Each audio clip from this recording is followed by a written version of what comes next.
اسلام کو ہمیشہ مسلمانوں کے ساتھ جوڑ کے دیکھا گیا ہے، اور جو آپ نے ذہن ہندی کی بات کی ہے نا، دیکھیں یہ ہندوستان ویسے تو ہندوستان کے ساتھ بڑی زیادتیاں ہوئی ہیں، وہی انگریز نے جو تاریخ مسخ کی ہے، جغرافیہ بھی مسخ کی ہے، ہر شے مسخ کی ہے، ٹھیک ہے۔ آپ یہ دیکھیں کہ ابھی بھی بر صغیر میں تقریباً 2.25 ارب کے قریب آبادی ہے، ٹھیک ہے۔ اس کے مقابلے میں یورپ کی آبادی شاید اس سے جو ہے نا آدھی سے بھی کم ہوگی، ٹھیک ہے۔ وہ بر اعظم ہے، یہ بر صغیر ہے، یعنی بر عظیم بھی نہیں کہا، صغیر، ایک چھوٹا، ٹھیک ہے۔ یہ مطلب سب کانٹیننٹ ہے، سب کانٹیننٹ کا یہ صغیر والا ترجمہ بھی ٹھیک نہیں ہے، ٹھیک ہے۔ تو خیر چلیں، یہ ہو گیا، یہ تو چلیں ہم نہیں کیا ہوگا۔ اعظم کے ساتھ صغیر، ہاں اعظم کے ساتھ چلیں عظیم کر دیتے ہیں، لیکن اعظم کے ساتھ صغیر کیا، یعنی یہ تو بس اصغر ہی ہو گیا نا، ٹھیک۔ میں فرق بتا رہا ہوں، ٹھیک ہے۔ رقبے میں کیا ہے، بس یہی ہوگا نا، چلیں وہ 3 گنا بڑا ہوگا یورپ، یہ اس سے ایک تہائی تو ہوگا نا، تو اس سے صغیر تو نہیں ہو جاتا نا۔ یہ کیا ہے، تاریخ مسخ کی ہے۔ ایک اور بہت بڑی تاریخ مسخ ہوئی ہے، وہ یہ ہے کہ دیکھیں فلسفہ اور علم و حکمت کا گہوارہ ہندوستان رہا ہے،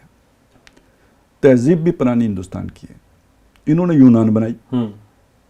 وہ یونان کے فلسفی کیا چیزیں تھیں یار ہندوستان کے مقابلے میں، ٹھیک ہے۔ تو مطلب وہ گوتم بدھ کب کی شخصیتیں، اور گوتم بدھ کے فلسفے کے مقابلے میں افلاطون کیا چیز ہے، تو یہ بھی بڑی زیادتیاں ہوئی ہیں۔ یہ تو خیر ہندوستان کے ساتھ ہی نہیں ہوا، ایران کے ساتھ بھی ہوا ہے، مصر کے ساتھ بھی ہوا ہے۔ تو یعنی ہندوستان ایک اس کا ایک مقام مرتبہ دنیا میں ہمیشہ رہا ہے، اور اسی حوالے سے وہ ذہن ہندی والی ایک بات اقبال نے کی تھی۔ اچھا پھر یہ بھی ہے کہ ہم ہندو کو یا ہندو مت کو شرک کے ساتھ ہی جوڑ کے دیکھتے ہیں، لیکن اب اس کے اعلیٰ ترین سطح پہ ہمیشہ توحید کی بات بھی رہی ہے، اور اس توحید، بلکہ ایک رائے یہ بھی ہے کہ یہ جو ہے نا، یہ ابراہیم علیہ السلام ہی کے وہ جو صحف ابراہیم ہے نا، اسی سے یہ بگڑ کے یہ صورتیں بنی ہیں جو بھی اس وقت ان کے یہاں، جو واللہ عالم ہم اسے یقین کے ساتھ تو نہیں کہیں، لیکن کچھ چیزیں ملتی تو ہے نا، جو جیسے ادھر یہودیوں کے یہاں ہیں، ادھر ان کے یہاں ہیں، وہ رنگ کا مسئلہ ایک ہے، گائے کا مسئلہ ہے، پھر یہ کہ وہ جلانا، وہ جیسے وہ جو مجرم کو سزا دے کے اچھوت بنانا، وہ سامری کو جیسے اچھوت بنا دیا تھا، تو یہ کچھ چیزیں ہیں واللہ عالم کیسے ہیں۔ اور یہ بت پرستی جو ہے نا ابراہیمی مذہب میں آئی ہے، مکے میں آ گئی تو ادھر آ گئی، تو کیا اس میں وہ اچھمبے کی بات ہے۔ یہودیوں نے بھی ڈیمانڈ کر دی تھی کہ جیسے ان کے بت ہیں ایسے ہمارے بھی بنا دیں، تو وہ تو خیر انسان کی ضرورت ہوتی ہے نا کہ خدا کو سامنے ہو، خدا تو پوجنا آسان ہوتا ہے، اندیکھے کو پوجنا ذرا مشکل ہوتا ہے، تو اس کے تحت وہ بت عام لوگوں کے لیے بنائے گئے تھے، لیکن خاص لوگ تو وہ جو امیجن کر سکتے ہیں ان کے ہاں توحید رہی ہے۔ ماؤست بھی در حقیقت وہ شرک کی شکل بن گئی، لیکن اصل میں تو توحید کے شوق میں وہ شکل بنی نا، آپ وجود کی وحدت چاہتے ہیں، تو اس سے وہ ایک شرک کی صورت آپ نکل آئی۔ خیر کہنا میں یہ چاہتا تھا کہ ہندوستان کا ایک بیک گراؤنڈ ہے، اور اچھا برہمن کے بھی ایک ہے ذہن ہندی میں، پھر برہمن ایک اپنا ایک مقام رکھتے ہیں، ان کے لیے جو سوٹیبل آئیڈیالوجی بنتی ہے۔ دیکھیں آپ ہندو مت کو لے کے چلیں، ہندوستان پر تو وہ بنا سکتے ہیں، اگرچہ کہ امکان نہیں ہے، لیکن چلیں اگر فرض کریں آپ وہ ہو بھی جائیں، یہ پوری دنیا کی آئیڈیالوجی تو نہیں بن سکتی، جبکہ دنیا گلوبل ویلیج ہے، تو وہاں آپ ایک اکیلا یہ ملک لے کے بیٹھیں گے، یہ تو اب نہیں ہو سکتا نا، ایسے ہی ہے۔ وہ آئیڈیالوجی جو گلوبل ہو سکتی ہے، کم از کم وہاں سوچنے والے لوگ تو سوچیں نا، چلیں وہ مودی جی تو نہیں سوچیں گے، اور ان کے یوتھیاز بھی نہیں سوچیں گے، بھگت ٹھیک ہے، وہ بھی نہیں سوچیں گے، لیکن یہ کہ وہاں کا کوئی جن کو اللہ نے عقل دی ہے، یا چلیں بھگوان نے عقل دی ہے یا رام نے عقل دی ہے، وہ سوچے نا کہ بھئی دنیا کی گلوبل آئیڈیالوجی کون سی ہو سکتی ہے۔ اور دیکھیں ہم یہ بات کہتے ہیں، وہ اسٹڈی کرنے کی بات ہے،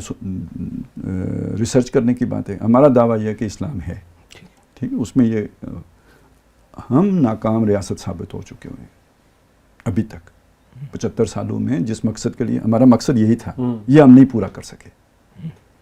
انہیں اگر پوری دنیا پہ چھانا ہے نا، تو ذرا اس آئیڈیالوجی کا تو مطالعہ کریں نا،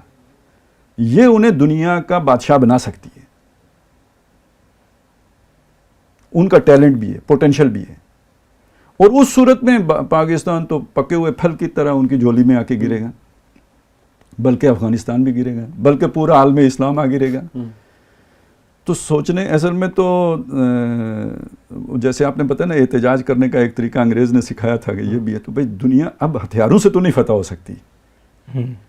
اب مارکس کا نظریہ پوری دنیا میں کیسے پھیل گیا تھا، ٹھیک ہے، والٹر اور روسو نے آ کے ہندوستان کو بھی قبضے میں کر لیا اس کے نظریات نے.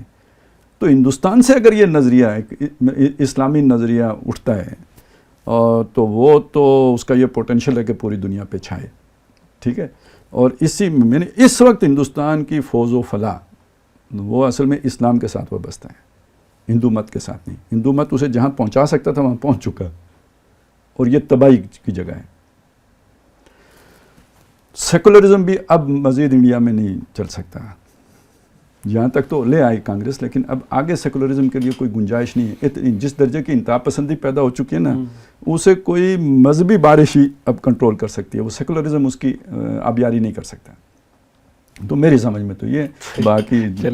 بات تو آپ کو بڑی عجیب لگی ہوگی کہ بھائی ان کو یہ، لیکن ہمارا تو دیکھیں نا اسلام کی دعوت تو عالمی ہے، یہ کوئی مسلمانوں کی اجارہ داری نہیں ہے اس پہ، صحیح ہے، بلکہ مسلمانوں کی یہ ذلت و خواری اس لیے ہے کہ انہوں نے اسلام کے ساتھ بے وفائی کی ہے. اور اسلام کی تاریخ یہ ہے کہ اسے جب پرائے لوگ اڈاپٹ کرتے ہیں نا، وہ اس کے زیادہ جانصاری کرتے ہیں اس کے لیے. عربوں کو پہ آیا، لیکن اسے دوسرا جو عروج دیا وہ تو ترکوں نے دیا نا، وہ تو بعد انہوں نے پہلے ٹھکائی کی اور پھر وہی مسلمان ہو گئے. تو پاسباں مل گئے کعبے کو صنم خانے سے، تو صنم خانہ ان سے بھی مل سکتے ہیں. بالکل صحیح.